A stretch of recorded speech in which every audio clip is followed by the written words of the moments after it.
juga terima kasih buat Pak Widi dan Bu Yuli, juga host couple pada hari ini, Bu Mira dan Pak Beni. Juga terima kasih Bapak Ibu semua yang sudah hadir pada malam hari ini.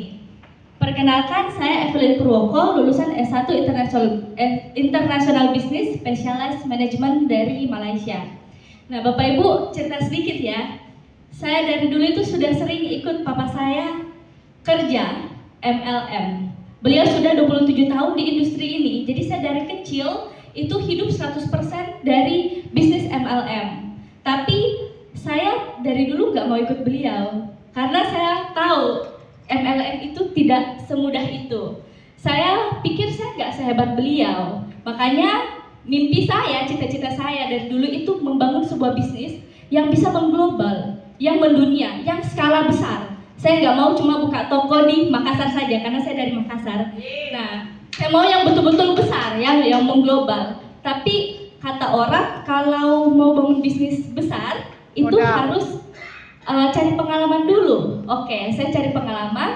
Oh ya, saya kuliahnya di Malaysia itu karena saya pikir Malaysia itu adalah pertemuan bangsa-bangsa. Orang India banyak, orang Cina banyak, orang Indonesia banyak, orang bule Barat juga banyak banget, orang lokal sendirinya pun banyak. Jadi saya pikir dengan kuliah di Malaysia, saya akan punya banyak kenalan yang bisa saya pakai sebagai channel untuk membangun bisnis saya yang besar nanti.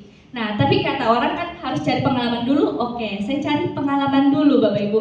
Jadi pengalaman pertama saya itu sebagai part-timer di sebuah toko es krim. Fotonya bisa dilihat di sini. Ini saya lagi di dapur Bapak Ibu.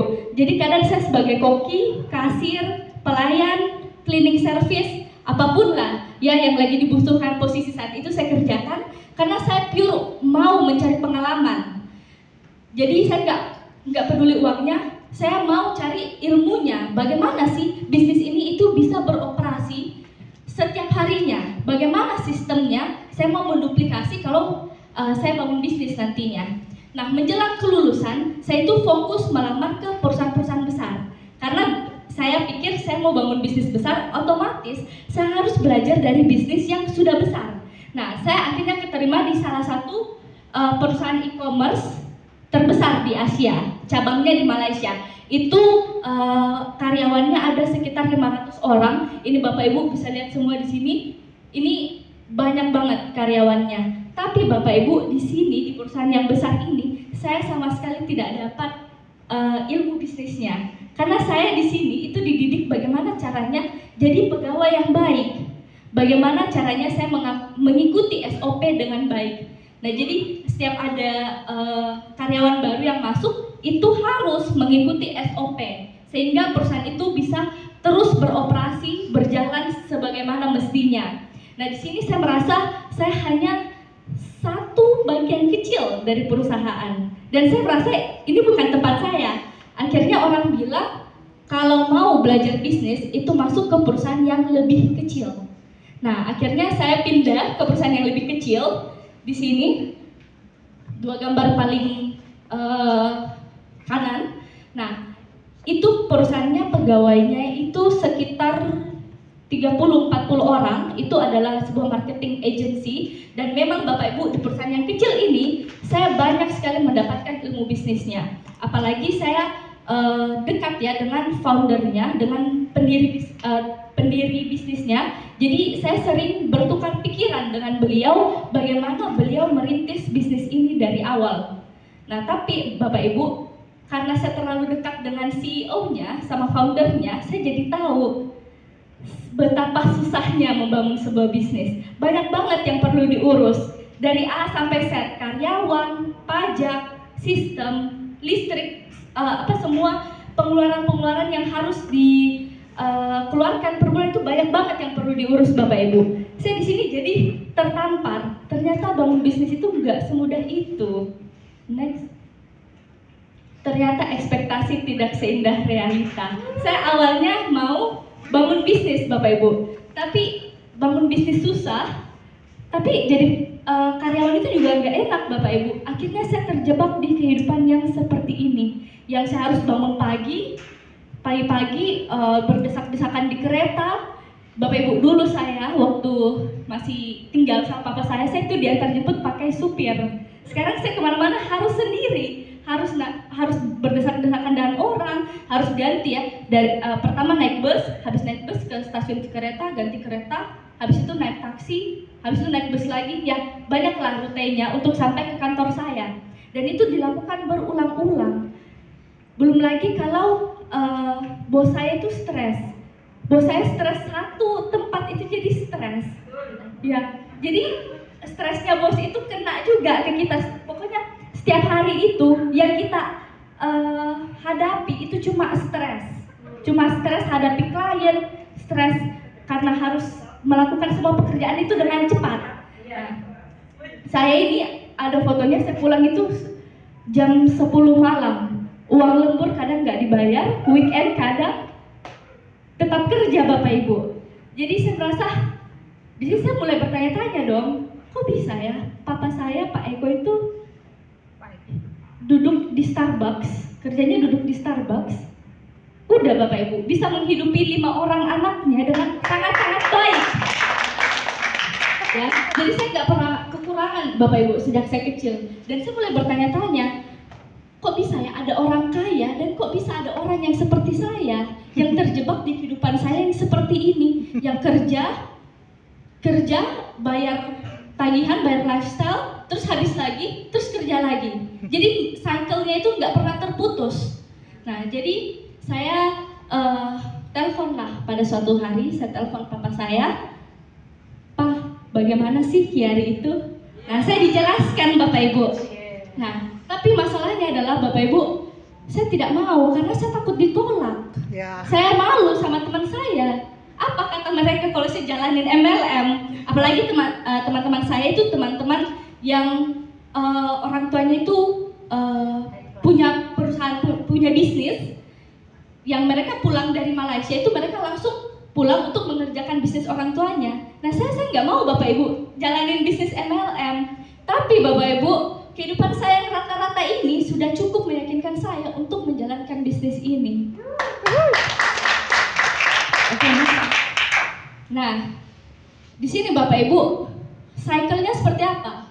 Saya kerja, saya dapat income, saya membayar tagihan. Habis untuk lifestyle, anak muda zaman sekarang ya Bapak Ibu, karena kita udah stres kerja, kita itu weekend, ya kita hamburin uang kita untuk ke kafe gemes, foto-foto, apalagi makanan sekarang itu unik-unik ya. Nah, pada akhirnya kita tuh nggak punya tabungan. Terus apa-apa harus pay later. Dan akhirnya apa? Kita harus kerja lagi. Anak muda zaman sekarang itu tidak punya apa-apa. Yang saya tahu ya, dan teman-teman saya juga seperti itu. Nah, ini bahaya Bapak Ibu. Karena kalau seperti ini, kalau kita tidak punya apa-apa, di 2030 itu akan gelap. Kenapa? Karena 41% perusahaan di dunia bakal pangkas karyawan pada 2030. Dan itu digantikan dengan robot. Ya Bapak Ibu, kita bersaing aja dengan manusia itu susah untuk dapat pekerjaan. Apalagi kalau kita bersaing dengan robot yang tidak punya perasaan, yang tidak akan mengeluh kalau gajinya nggak dibayar, yang nggak akan mengeluh disuruh lembur Bapak Ibu. Nah, jadi di sini saya pikir kalau Kiari ini bukan cuma untuk saya, tapi untuk 10.000 anak muda di luar sana. Nah, di sini saya dapat titik terangnya. Pada waktu itu ya, di 2023 bulan Oktober itu saya kan kerja sebagai finance di perusahaan saya. Saya sudah tahu fakta-fakta tadi Bapak Ibu, tapi saya masih menolak menjalankan MLM. Nah, saya waktu itu disuruh mengaudit keuangan perusahaan. Jadi balance sheet, laporan keuangan perusahaan itu saya disuruh periksa apakah sudah benar pengeluaran dan pemasukannya. Dan Bapak Ibu tahu yang bikin saya betul-betul yakin untuk menjalankan bisnis ini kenapa? Karena Bapak Ibu, saya melihat profit perusahaan hanya 1,8 miliar per tahun. 1,8 miliar per tahun. Sedangkan waktu itu Bapak Ibu, bapak saya di bulan yang sama waktu saya melihat fakta itu, bapak saya mendapatkan senilai itu dalam 1 bulan. Jadi saya langsung berpikir, untuk apa saya di sini? Kenapa saya harus belajar sama bos saya, sedangkan saya bisa langsung belajar ke papa saya, ke Pak Eko, yang kan itu tujuannya Bapak Ibu ya. Nah, di sini saya mendapatkan titik terangnya. Saya bilang, oke, saya balik ke Indonesia dan mengerjakan bisnis ini. Nah, di sini Bapak Ibu, saya bukan cuma dapat dolarnya. Kalau tadi ibu-ibu semua itu bilang dolar, saya bukan cuma mendapatkan dolarnya, tapi saya juga menemukan komunitasnya yang luar biasa Bapak Ibu. Di sini banyak banget dokter-dokter, pengusaha, orang-orang hebat, semua ini masuk ke dalam sini dan kita bisa langsung ngobrol dengan mereka. Ya.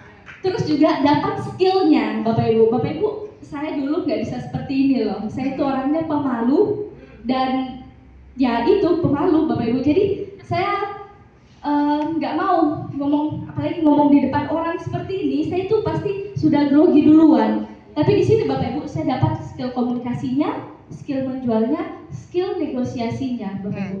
Nah Bapak Ibu tahu yang paling penting dan berharga di dunia ini adalah skill. Karena walaupun nanti ada robot yang menggantikan tenaga kerja manusia, skill manusia yang hebat ini tuh nggak akan bisa tergantikan kalau skillnya hebat. Nah, tapi kalau memang skillnya biasa-biasa aja ya pasti bisa tergantikan. Nah di sini semua skill saya itu betul-betul di-upgrade, ya. Terus juga saya mendapatkan bisnis yang global Bapak Ibu. Itu kan mimpi saya dari dulu, mendapatkan membangun sebuah bisnis yang global. Sekarang tim saya sudah ada di Amerika, sudah ada di Timor Leste, sudah ada di India juga, Australia. Nah, dan dari sini ternyata banyak sekali hal-hal yang saya dapatkan, bukan cuma dolarnya. Nah, next. Nah, ini Bapak Ibu, saya tampilkan faktanya ya. Nyaris 10 juta Gen Z Indonesia menganggur. Apa penyebabnya? Semua Bapak Ibu, penyebabnya seperti kurangnya motivasi, kurangnya profesionalisme, keterampilan organisasi yang buruk, keterampilan komunikasi yang buruk, dan kesulitan bekerja dalam tim. Itu semua ada di anak muda. Dan saya akui itu Bapak Ibu, karena memang saya kekurangan semua ini waktu saya masih kerja di tempat kerja saya yang lama. Tapi di sini semuanya itu di-upgrade. Semuanya itu di-upgrade Bapak Ibu. Jadi apa?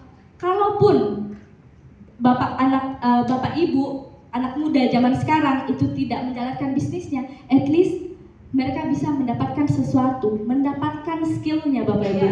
Karena skill ini adalah aset paling berharga. Itu kenapa saya senang sekali ya Bapak Ibu berada di komunitas ini, karena memang luar biasa. Nah, mungkin itu aja, sekian dari saya.